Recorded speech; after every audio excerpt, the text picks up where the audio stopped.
Good morning. Welcome to the Premium Public Video Discussion for Friday, March 3rd, 2023. Of course, I'm your meteorologist, Stephen DiMartino.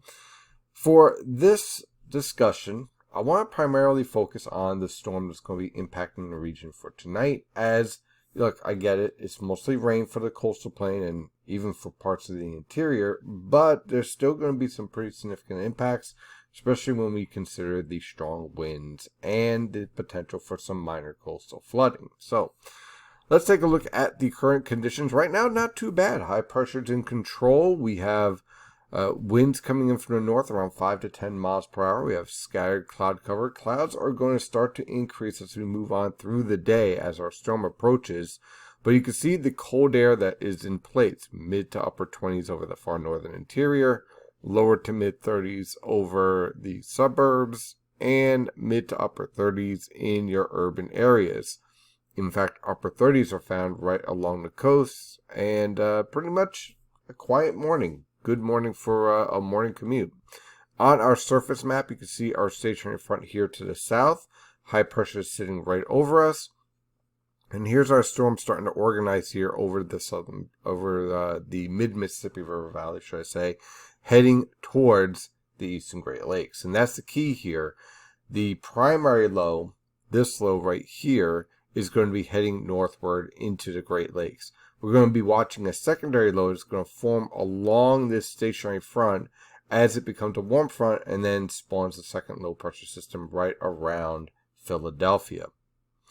So when we take a look at the latest radar here from the National Weather Service, I like to use this from time to time just so other people understand, look, there are other great services out there that you pay for, but the National Weather Service also provides some great tools as well for you to use. So if you want to save some money, this is an excellent source of information, of course, as always.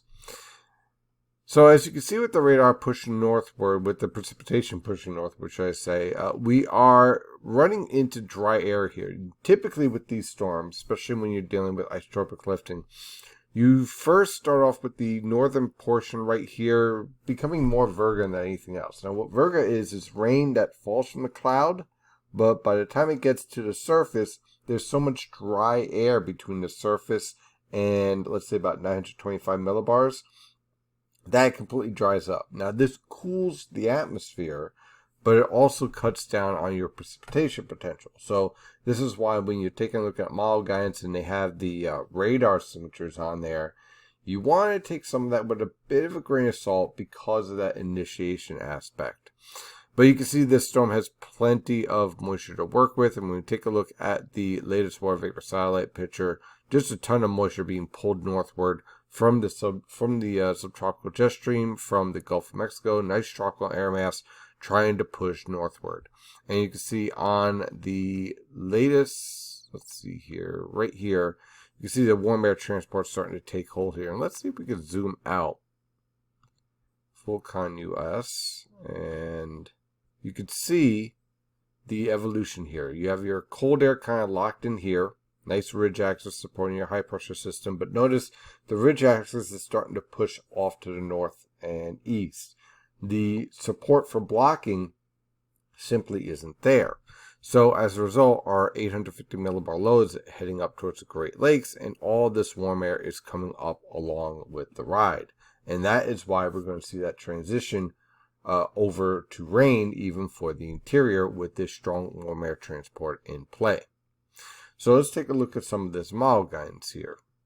In fact, actually, you know what, let me just show you one thing with the infrared satellite picture, just another point to make about the aspect of a storm. You know that you have a storm that's going to be tracking towards the interior and that the primary low is going to be focused towards the interior when you see this signature here. You see how you get all this forcing and lifting, all the coldest cloud tops, all the strongest lifting is all focused towards the Ohio River Valley. That's where it's heading towards. In the event of a secondary low pressure system taking over, what you would start to see is convection really start to fire here and growing in size while this starts to diminish in size. But you don't see that here in this scenario. That's how you know you're on the right track with the forecast, going warmer than not. So the overall evolution of the storm, again, tracks up towards the Great Lakes. The primary upper level low is up towards the St. Lawrence River Valley. You have very strong lifting taking place for tonight. And so there are two main factors that we're going to be watching out for with this storm based on the lifting parameters and the track of the storm and the cold air transport that is driven away and the warm air transport that takes over. You can see here around midnight, very warm air above normal temperatures over much of the region, but we do have some cold air lingering.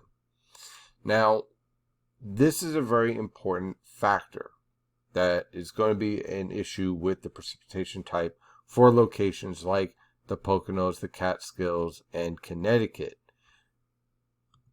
And we go to our temperatures. Now, the European guidance around, let's jump to 10 p.m. tonight. You have your coldest temperatures right here. Oh, let me go right here. Right here, we'll zoom right in. And so at this time, you're going to be dealing with snow, sleet, and freezing rain mixing in. But something that I saw that was kind of good news that could reduce the ice impact here is that we're starting to see a lot of signals where the 850 millibar temperatures are still below freezing, but our surface temperatures are starting to rise above freezing. What does this tell me? Well, you can still have snow during this time period, right? But this means it goes from snow to rain. Not snow or snow, sleet, and then rain. Not snow, sleet, freezing rain, and then rain. Which makes a big difference in terms of the ice potential here. So we're starting to see that, and just to compare that, I like to use the HRR guidance in this scenario because it does a good job of picking up the mesoscale factors of this event. And this is typically a good tool. I'll put it to you this way. The NAM and the HRR are great for mesoscale forecasting. Small tool, right? You don't want to use the NAM for forecasting for the location of an upper level low, for example. Okay, it's the wrong tool. Conversely, the European guidance and the GFS are good with low level temperatures. They're pretty good, but the HRR is better. It's a better tool to use because it's a little bit more detailed. So what I'm starting to see here in the HRR guidance is that our support for cold air, and again, this is at around 10 p.m. tonight, is really disintegrating quickly. So this could mean that the ice aspect of the forecast could fail, which is great news. If there's one thing I love busting on, it's ice, because that is just a disaster. Okay, you could shovel snow, you can deal with rain, you can't do anything with ice. It just sits there and you have to wait for it to melt, and it creates a lot of damage. Not good. And the other aspect that we're keeping an eye on is the wind gusts here.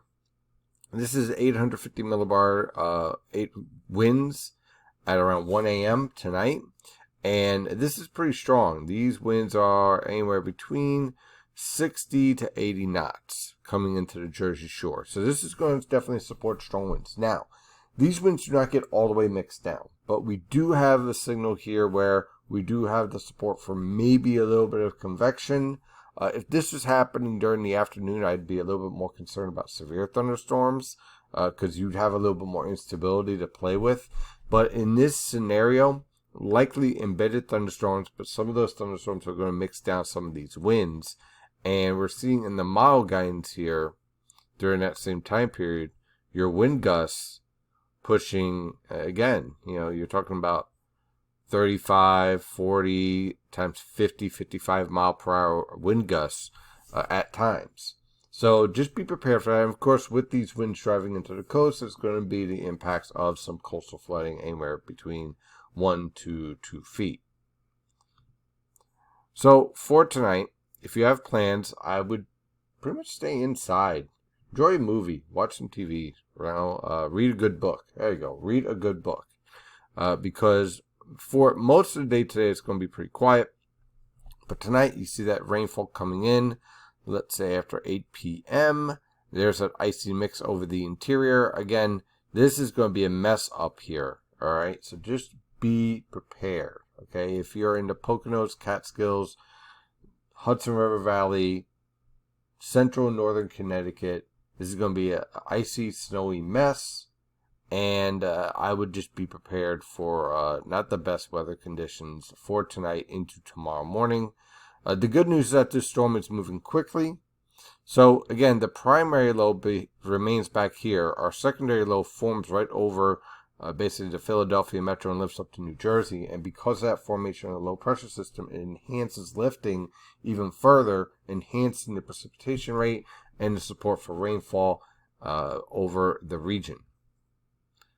So the forecast for our storm here, again, we have zone 6, which is, I added this last night for about a half inch and a half of rain, 1 to 2 feet coastal flooding, wind gusts to 55 miles per hour, so just be careful of that.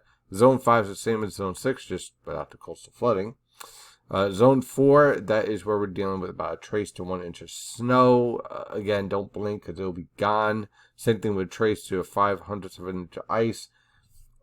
Brief period of snow and sleet, freezing rain, maybe a little bit, and then you're done. Okay, so I'd say by about 10 p.m. you're done with that ice threat.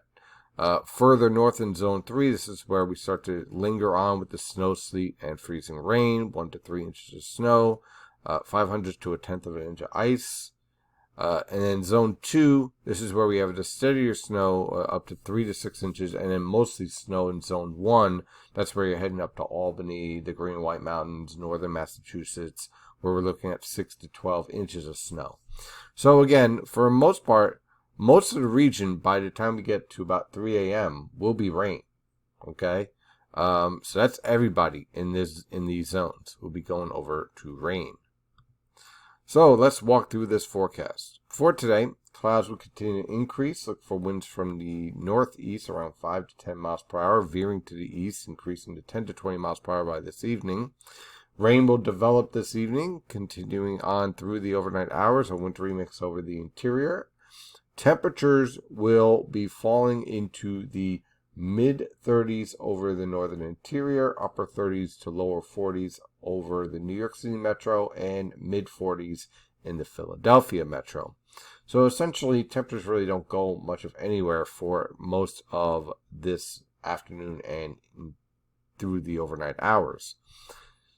For tomorrow morning, the rainfall begins to exit the region with temperatures basically holding, and then as the storm is exiting the region, we'll look for clearing skies in the afternoon with high temperatures in the upper 30s to lower 40s over the northern interior, mid to upper 40s along the coast. For Sunday, high pressure will build in with scattered cloud cover expected. Look for low temperatures in the upper 20s to lower 30s, high temperatures in the mid to upper 40s, a few lower 50s around the Philadelphia metro. On Monday, high pressure will remain in control with scattered cloud cover expected, pretty quiet. Low temperatures will range from the mid to upper 20s over the northern interior, lower to mid 30s along the coast. High temperatures will range from the mid to upper 40s over the northern interior, upper 40s to lower 50s along the coast, and lower to mid 50s in the Delaware River Valley. On Tuesday, an area low pressure will pass through with a cold front with a few scattered showers, nothing too significant. Look for low temperatures to range from the mid to upper 30s, high temperatures will range from the mid to upper 40s over the northern interior, lower to mid 50s along the coast, and mid 50s to a few lower 60s in the Delaware River Valley. On Wednesday, high pressure will build in with scattered cloud cover expected. Look for low temperatures in the upper 20s to lower 30s, high temperatures in the mid to upper 30s over the northern interior, lower to mid 40s around the New York City metro, and mid to upper 40s in the Philadelphia metro. On Thursday, high pressure will again remain in control with scattered cloud cover. Pretty much a quiet week on the way. Look for low temperatures in the lower to mid 20s over the northern interior, upper 20s to lower 30s along the coast. High temperatures in the lower to mid 40s over the northern interior, mid to upper 40s along the coast, and upper 40s to lower 50s in the Delaware River Valley. On Friday, next Friday, we have another storm that we're going to be keeping an eye on.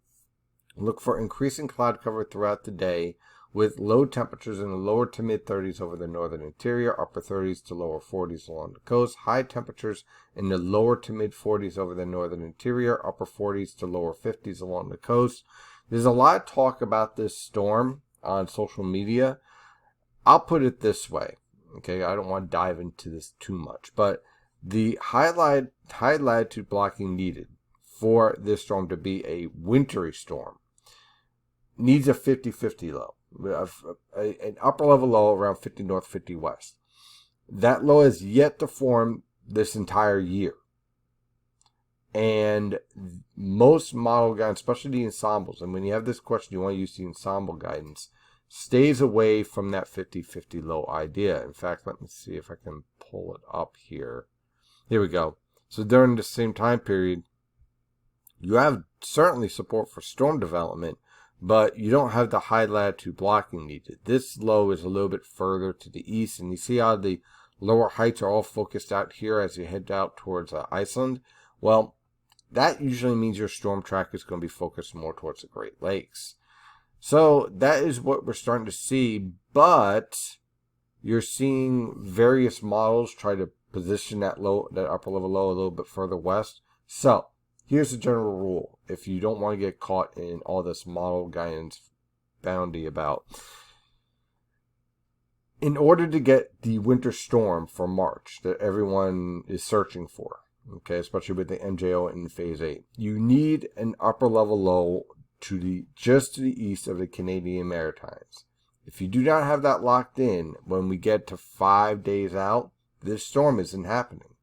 So the models are sending all these signals. Some no, some yes. Today it was the Canadian model guidance, which everyone's posting all over the place. Tomorrow it could be the GFS. The fact that there's no consistency in the solutions for this storm is while the ensemble guidance leans more towards a blocking regime that's further east, tells me that this is a rainstorm for the coast and a wintry mix for the interior. But we'll keep an eye on it for basically this time next week. So that is your forecast discussion for today. I hope you have a wonderful day, and as always, stay safe out there.